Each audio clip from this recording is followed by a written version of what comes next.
पार्ले जी एका स्वदेशी क्रांतीची कहाणी. ही गोष्ट आहे त्या काळाची जेव्हा भारत अजून गुलाम होता आणि आपल्या देशात खाल्लं जाणारं बिस्किटसुद्धा परदेशातून यायचं. सन 1929 मुंबईच्या विले पार्ले परिसरात एक जुनी बंद पडलेली फॅक्टरी होती.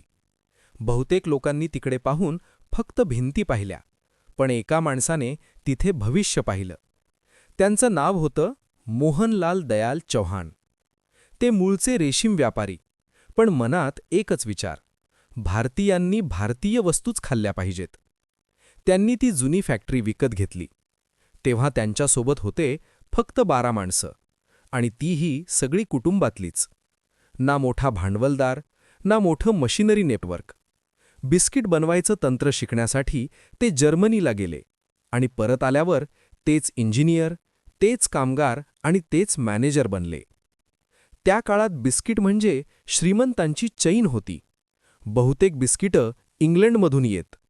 मोहनलालजींनी ठरवलं हे बदलायचंच, आणि सन 1939 मध्ये भारतात तयार झालं पहिलं स्वस्थ आणि पौष्टिक बिस्किट, पार्ले ग्लुको.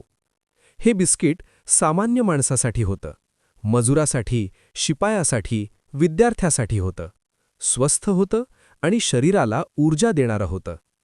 हळूहळू हे बिस्किट सामान्य लोकांचं आवडतं खाणं बनलं. स्वातंत्र्यानंतर बाजारात अनेक कंपन्या आल्या. सगळ्यांनी ग्लुकोज नावाचे बिस्किट काढले. लोक गोंधळात पडले की खरं पार्ले कोणतं. तेव्हा 1980च्या दशकात कंपनीने एक धाडसी निर्णय घेतला. नाव बदललं, पार्ले जी. जीचा अर्थ सुरुवातीला ग्लुकोज, नंतर जीनियस, म्हणजे हुशार, तल्लग पिढीसाठीचं बिस्किट. पिवळ्या रंगाचं मेणाचं पाकिट आणि त्यावर ती लहानशी निरागस मुलगी.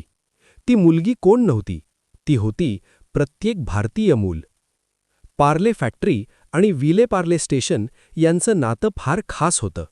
इतकं खास की गाडीत बसलेले प्रवासी म्हणायचे, अरे, बिस्किटांचा वास आला, म्हणजे विले पार्ले स्टेशन जवळ आलं.